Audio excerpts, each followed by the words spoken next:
عمر نے سوچا کہ شاید محمد صلی اللہ علیہ وسلم شاعر کا کلام پڑھ رہے، تو محمود صلی اللہ علیہ وسلم نے پڑھا وما هو بقول شاعر، یہ شاعر کا کلام نہیں ہے۔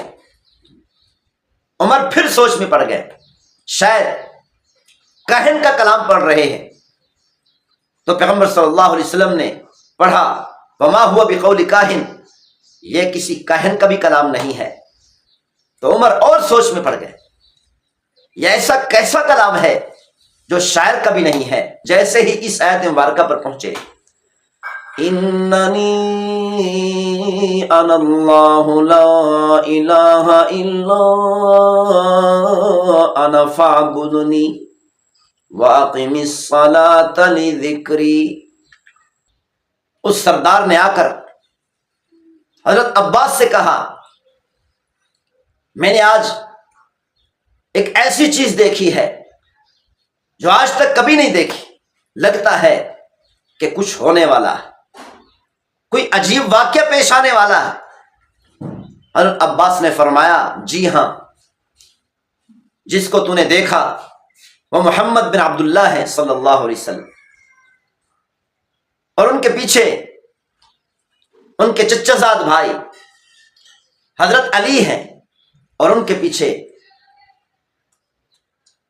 ان کی زوجہ محترمہ حضرت خدیجہ رضی اللہ تعالیٰ عنہا ہیں۔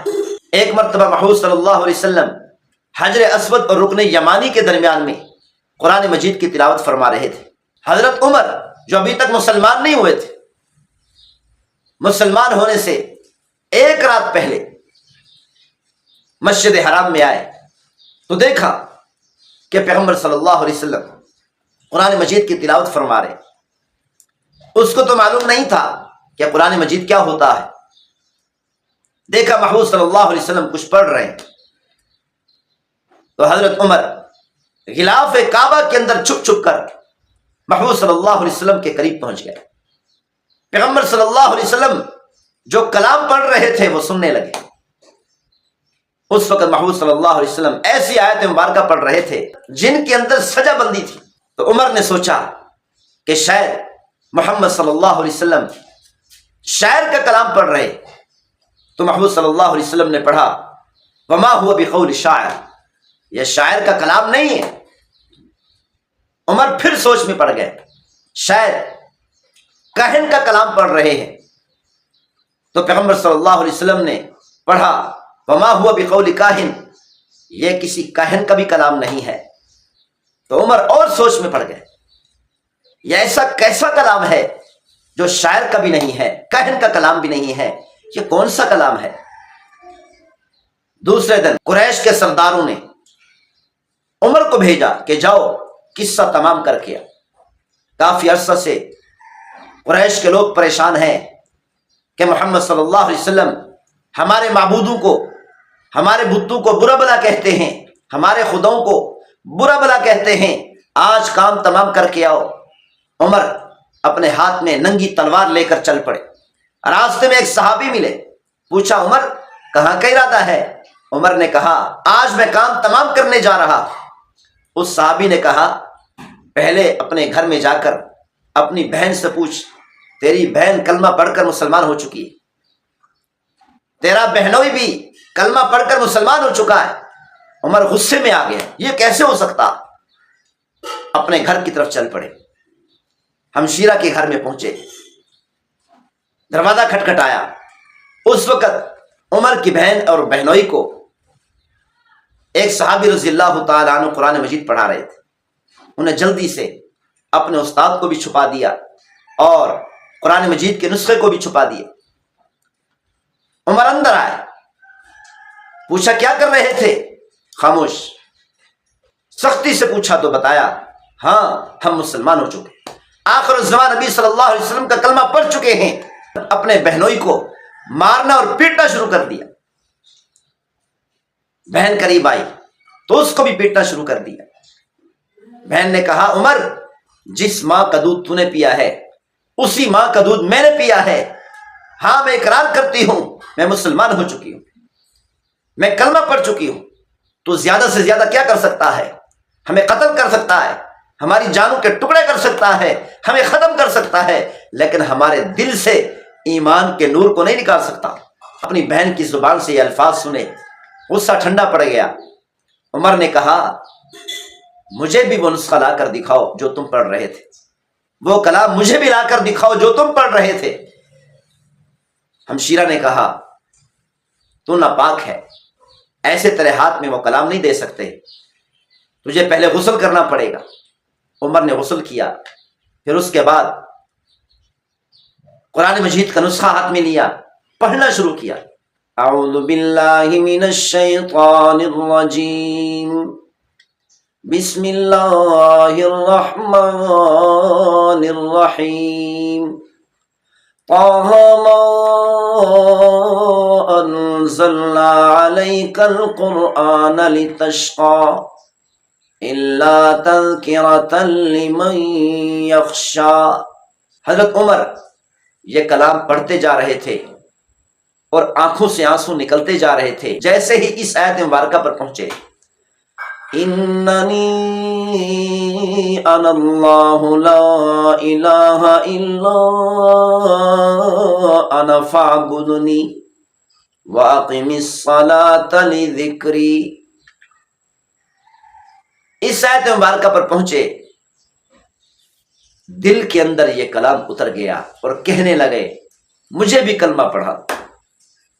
پھر پیغمبر صلی اللہ علیہ وسلم کے پاس لے جایا گیا، کلمہ پڑھا، محبوب صلی اللہ علیہ وسلم کی تمنا پوری ہو گئی، صحابہ کرام خوش ہو گئے، محبوب صلی اللہ علیہ وسلم بھی بہت زیادہ خوش ہوئے۔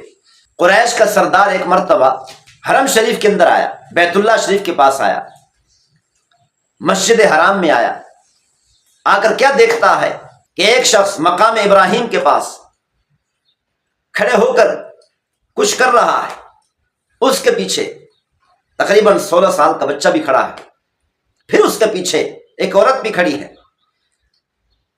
اس سردار نے آ کر حضرت عباس سے کہا میں نے آج ایک ایسی چیز دیکھی ہے جو آج تک کبھی نہیں دیکھی، لگتا ہے کہ کچھ ہونے والا ہے، کوئی عجیب واقعہ پیش آنے والا ہے۔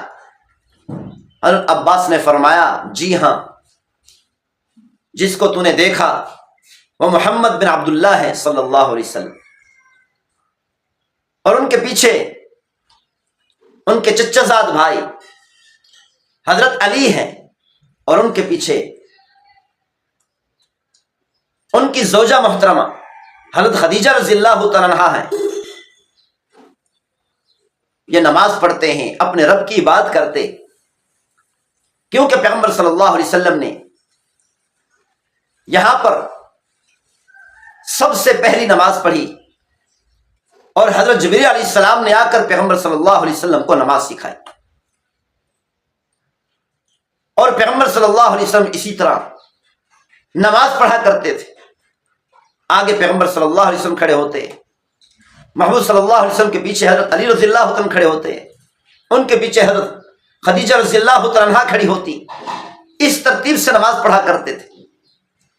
آج بھی اگر حج یا عمرہ کرنے کے لیے جائیں، بیت اللہ کا طواف کرنے لگیں تو دیکھیں بیت اللہ کے دروازے کے دائیں جانب بنیاد کی طرف 5-6 پتھر لگے ہوئے نظر آئیں گے۔ یہی وہ جگہ ہے کہ جہاں پر محمد صلی اللہ علیہ وسلم نے سب سے پہلی نماز پڑھی تھی۔ اور اگر حج کرنے والوں اور عمرہ ادا کرنے والوں کو موقع مل جائے یہاں پر 2 نفل پڑھنے کا، 2 نفل پڑھ لیں اور یہ دعا کریں اے ہمارے پروردگار، جیسے آپ نے اپنے محبوب صلی اللہ علیہ وسلم کو نماز سکھائی تھی، مجھے بھی نماز پڑھنے کا طریقہ سکھا دے، نماز کے اندر خشوع خضوع سکھا دے، جیسا کہ محمود صلی اللہ علیہ وسلم نے ارشاد فرمایا تو اللہ کی عبادت کر، ان تعبد اللہ کأنک تراہ، ایسے جیسے تو اللہ کو دیکھ رہا ہے۔ فإن لم تکن تراہ، اگر تجھے یہ مقام نصیب نہ ہو، یہ مقام اور درجہ حاصل نہ ہو تو کم از کم اتنا تو غور کر لینا، فإنہ یراک، اگر تو پروردگار کو نہیں دیکھ رہا کم از کم یہ غور کر لینا، یہ سوچ لینا، دل اور دماغ میں بٹھا لینا کہ پروردگار تجھے دیکھ رہا ہے۔ اگر یہ درجہ بھی نصیب ہو جائے تو یہ بھی ایک بہت بڑی سعادت ہے۔ تو یہاں پر 2 نفل پڑھ کر دعا مانگ لیا کریں، اے ہمارے پروردگار ہمیں بھی ویسی ہی نماز سکھا دے۔ اللہ تعالی ہم سب کو عمل کرنے کی توفیق نصیب فرمائے۔ وما توفیقی الا باللہ۔